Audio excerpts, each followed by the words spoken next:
Fox News is next. Will the charges stick to the Teflon Don? A verdict in the John Gotti racketeering and murder trial. A new bump in the campaign trail for Jerry Brown. Some Jewish leaders say Brown has insulted them. An airplane disaster and a big-name Hollywood director is to blame. And it might be life in the fast lane for a 90210 star, but this is ridiculous. We'll ride along next on Fox News.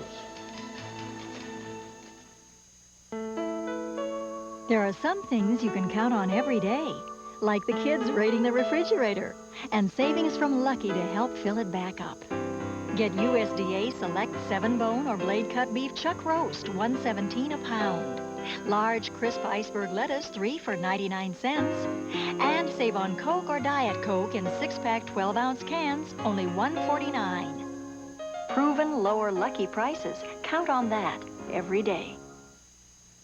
Every time you buy 100% pure, Minute Maid Premium Choice Orange Juice, we make a contribution to the U.S. Olympic Hopefuls Fund. At Minute Maid, we know how much it means to be the best. To be or not to be. Minute Maid. Every time you buy pure, delicious Minute Maid frozen orange juice, we make a contribution to the U.S. Olympic Hopefuls Fund.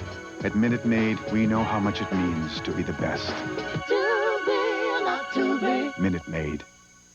There's a thrifty near you offering affordable, top-rated photo finishing, satisfaction guaranteed, and on time or you don't pay. Throughout the store, you'll find savings on thousands of items you use and need most, and special savings this week during Thrifty's white goods sale. Signature no-iron twin sheet sets this week just $7.99, and first-quality bath towels in assorted fashion colors are 2 for only $7. And don't miss our award-winning ice cream. Thrifty and you, bringing it home. Al shows you how to beat the summer heat. Do you actually think no one's going to notice we're living in aisle 4 of a supermarket? Friday at 7 on Fox 11.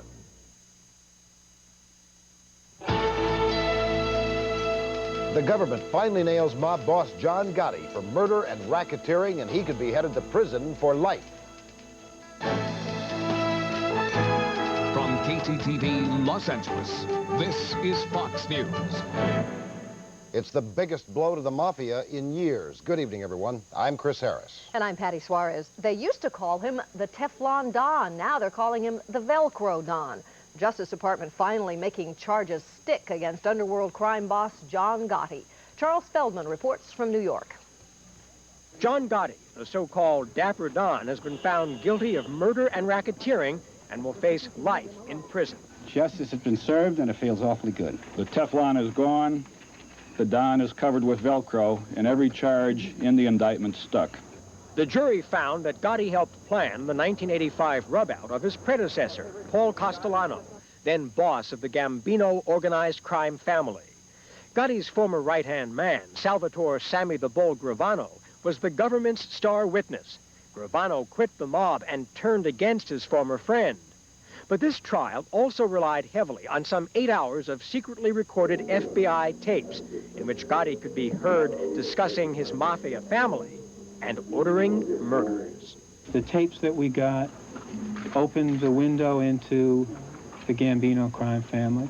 Besides Gotti, co-defendant Frank Locascio, the counselor and former underboss of the Gambino family, was also found guilty of all but one count of gambling. The jury's speedy deliberation was blasted by defense lawyers who vow an appeal. We are dissatisfied to our bones with the verdict, and we will not hesitate to pursue every remedy available to us. Defense lawyers say Gotti took the verdict stoically. In fact, throughout the reading of the verdict, Gotti appeared to have his traditional confident smirk planted firmly on his face. With the certainty of a sentence of life behind bars for John Gotti, his crime family is now in disarray, but not dead. Charles Feldman, New York.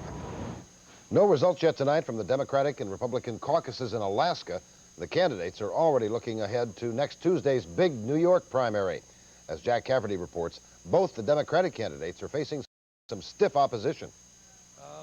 Jerry Brown had a rough start to his day. Addressing a Jewish group, he was heckled for his proposed choice for vice president. No, you disqualify. Can I finish my point? You disqualify yourself from your Jewish community. By endorsing Jesse Jackson sit there, was embraced, was embraced the offer of power to remove him. One person took a parting shot at Brown as he made his way through the crowd, referring to Jesse Jackson's comment about New York City during the 1984 presidential campaign. Welcome to Hymietown. Brown also encountered AIDS activists and Tsonga supporters at a rally. We want Gary! And Bill Clinton didn't have it any easier from another tough crowd of New Yorkers on Wall Street.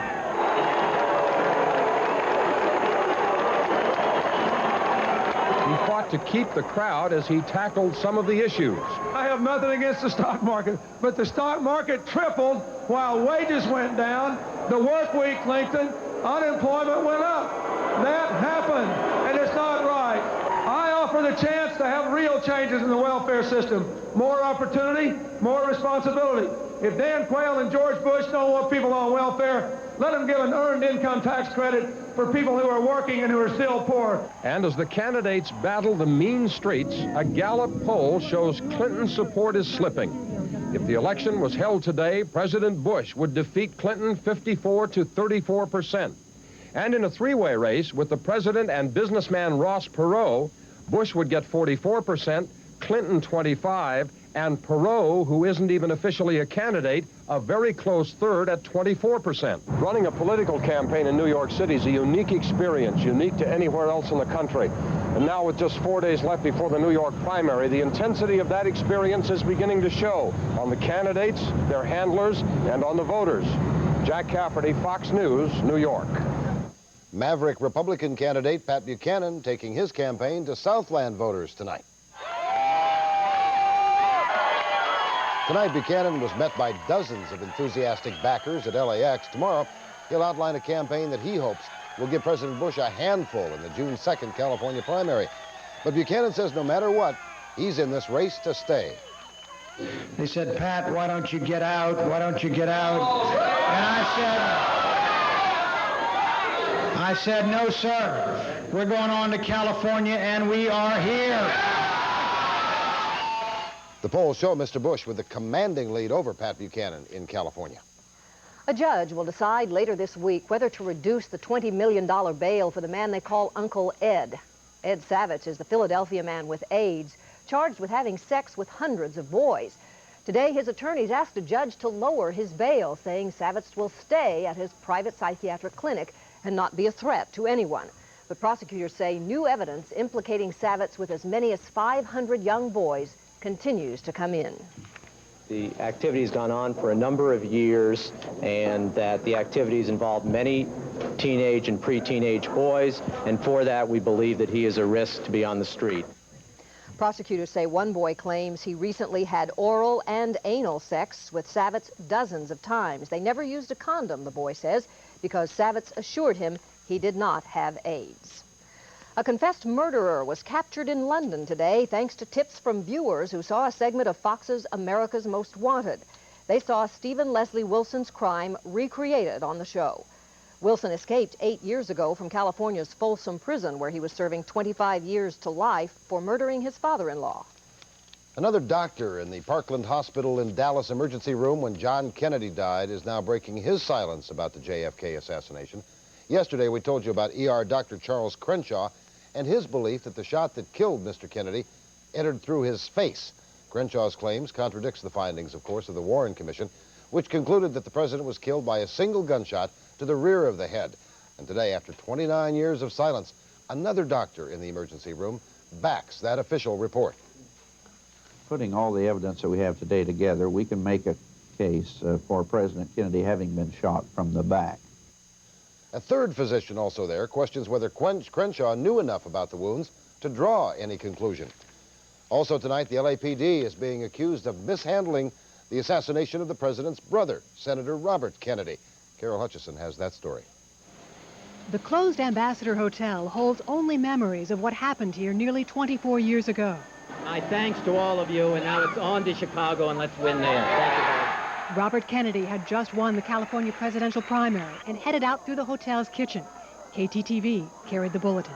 No sooner had Senator Kennedy stepped off of that platform and gone through that door over there than he was shot. In this confusion that followed, there are charges now that crucial clues were overlooked, discounted, even destroyed. L.A. police concluded 8 bullets came from the gun of Sirhan Sirhan, 3 of them striking Kennedy. Today, an FBI agent who was there that night says he found more bullet holes that are not in the official police report. They are, and in my mind always will be, 2 bullet holes in that center divider. But that divider has been destroyed. Paul Schrade with the Kennedy campaign was also shot that night, and he has trouble believing the official version that a bullet passed through Kennedy's coat and hit him in the forehead. If they can't explain this double-duty bullet, this magic bullet, then we've got a second gun firing in the room that night. That's the 9th bullet. In fact, the group of assassination scholars says as many as 14 shots may have been fired, and they're asking the L.A. County grand jury to investigate the police handling of the Robert Kennedy assassination. They claim an audio tape of a lie detector test shows a woman who described a couple fleeing after the shooting was pressured into changing her story. There was this girl coming, she was coming downstairs, and she said, we shot him, we shot him. Nobody told you we had shot Kennedy. Yes, somebody told me that we had shot No. Kennedy. I'm sorry, but that's true. That's An affidavit from an LAPD sergeant at the shooting scene calls the police report misleading and says his notes disappeared. Sergeant Schrade reportedly will testify before the grand jury, but fears for his safety now.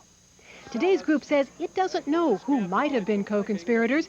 Their complaint is they believe the LAPD never really solved the case.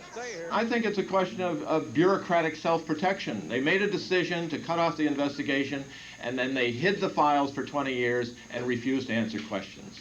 The L.A. Police Department says it'll cooperate with an investigation. It may be a few weeks before the group knows if there will be a grand jury investigation. If not, they say they may go to Congress with their belief that more happened in the kitchen of the Ambassador Hotel in June of 1968 than the public knows.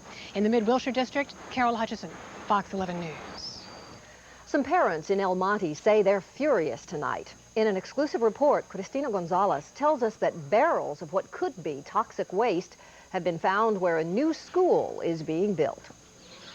The new site of the Gilman School, some parents were never happy with it. It's sandwiched between a trucking company, a railroad track, a fertilizer company, and a freeway. Then there's a junkyard right behind the site. School officials say an environmental report indicated the site was safe, except that last month they found 3 buried drums of something that looked very much like toxic waste. They exposed the tanks. One of the tanks had some material in it. It really wasn't very much of it, but they did have some material in it, and what was in it we really don't know. Imagine the reaction of parents and local activists who found out about the drums at tonight's Board of Education meeting. Why wasn't it found before? Was there any studies done before this? My understanding was that the tanks were put there illegally and they aren't on any plan. The East Valley's organization has been looking into the toxics, and city officials